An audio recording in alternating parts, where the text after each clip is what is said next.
Olá, sejam mais uma vez bem-vindas e bem-vindos ao nosso canal Aliteração. No vídeo de hoje, gente, eu quero fazer uma resenha, na verdade duas resenhas de dois filmes que eu assisti nesses últimos dias. E eu quero fazer a resenha desses dois filmes porque eu acho que eles têm muito a ver com o momento que a gente está vivendo no Brasil. E eu, apesar de nenhum deles ser brasileiro, e eu acho que eles merecem, né? Esses dois filmes merecem que a gente reflita um pouco sobre a nossa própria situação. O primeiro filme chama-se O Fotógrafo de Mauthausen. É um filme espanhol dirigido pela diretora Marta Argarona, de 2018, que vai contar a história de um fotógrafo que é preso no campo de concentração de Mauthausen, na Áustria, durante a Segunda Guerra Mundial, pelos nazistas.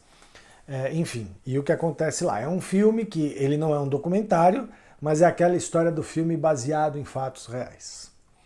E o segundo filme é o Argentina 1985, um filme argentino desse ano, que foi lançado agora, em 2022, dirigido pelo Santiago Mitre, que conta a história do julgamento dos militares da ditadura argentina em 1985. Né? A ditadura não foi em 1985, o julgamento foi em 1985, né? Da ditadura argentina. Que também é um filme baseado em fatos reais. Então eu quero antes de falar de cada um dos filmes especificamente, fazer algumas observações. Primeiro, ambos os filmes estão em plataformas de streaming, né? O Fotógrafo de Mauthausen está na Netflix e o Argentina 1985 está na Amazon Prime. E por que eu estou falando isso? Porque uma coisa que é muito interessante com o advento dessas plataformas de streaming e que eu particularmente acho muito legal é o seguinte: a gente, pelo menos a minha geração, né, cresceu sob o domínio do cinema norte-americano, né, do cinema estadunidense. O que vinha de cinema para o Brasil era basicamente da indústria estadunidense. E aí a gente vê a gente cresce ouvindo todas as pessoas do mundo, seja história, seja não história, seja ficção, não ficção, falando inglês. E uma das coisas que eu acho extremamente positivas que as plataformas de streaming trouxeram é que a gente começa a ver produções feitas em outros idiomas, né?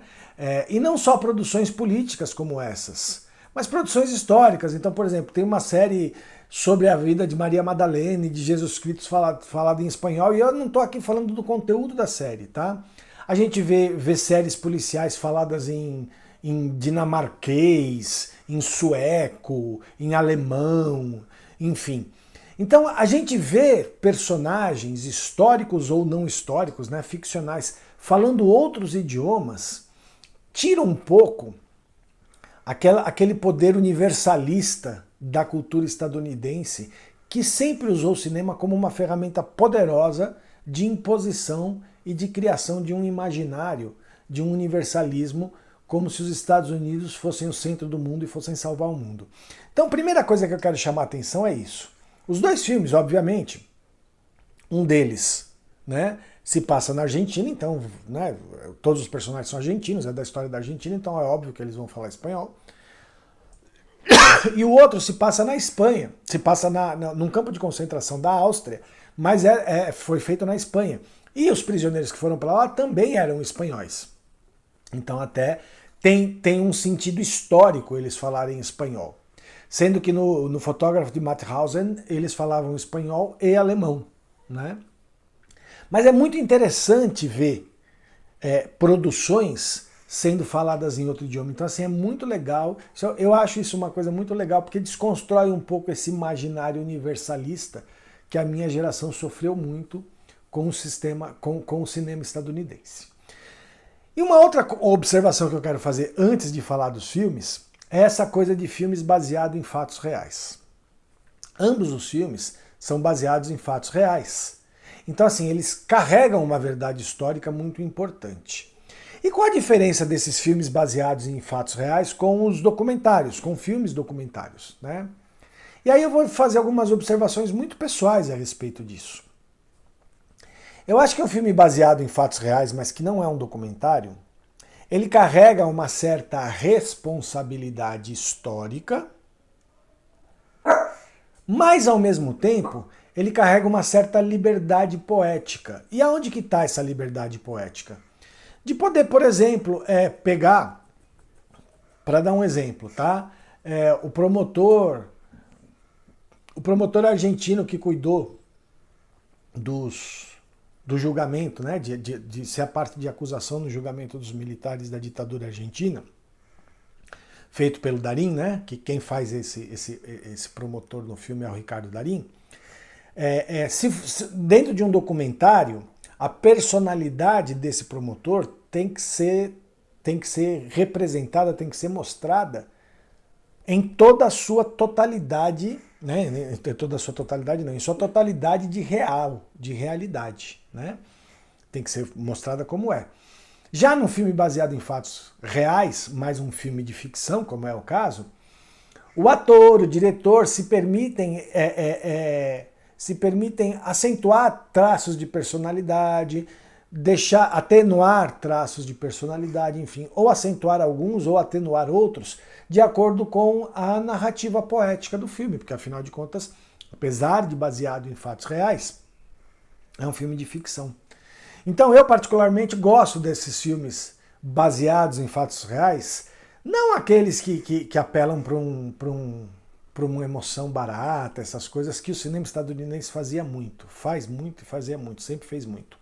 Mas esses que lidam com fatos históricos importantes, né?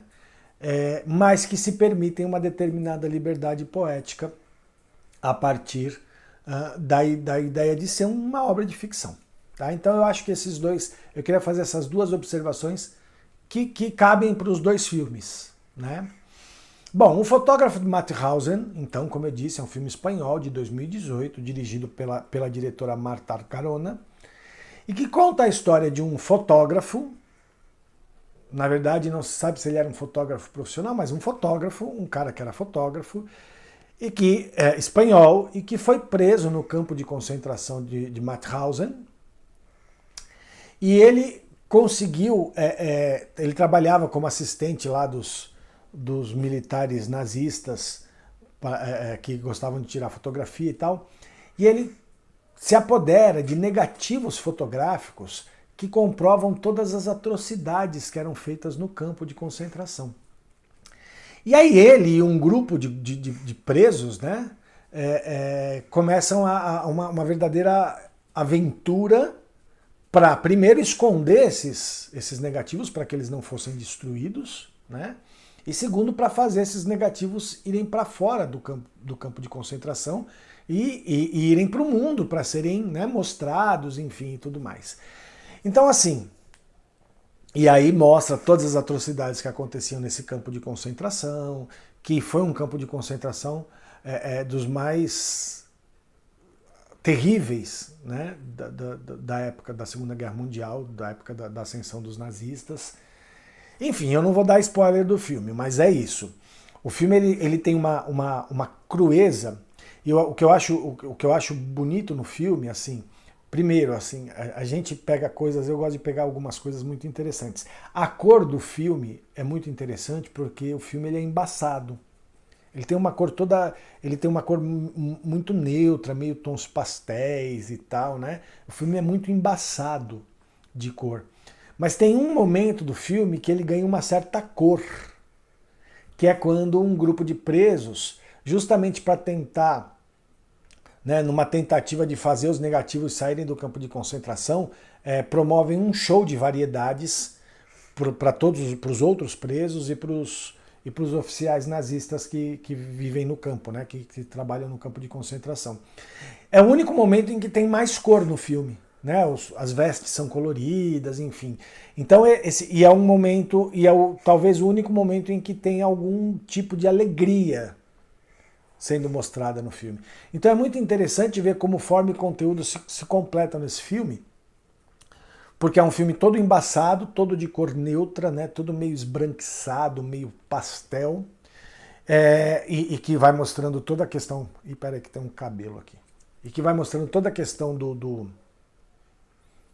terror do campo de concentração. E nesse momento de alegria entre aspas, porque na verdade é uma alegria meio disfarçada, porque eles estão fazendo esse espetáculo, esse show de variedades, para tentar fazer com que os negativos saiam do campo, né?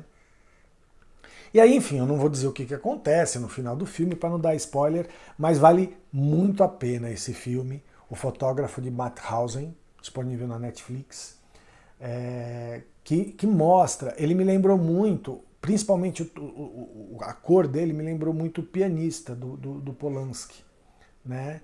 Que também tem essa história da arte, enfim, que salva um cara, né? Então tem uma série, dá para fazer alguns paralelos, mas os paralelos são muito mais estéticos do que de conteúdo, tá, gente?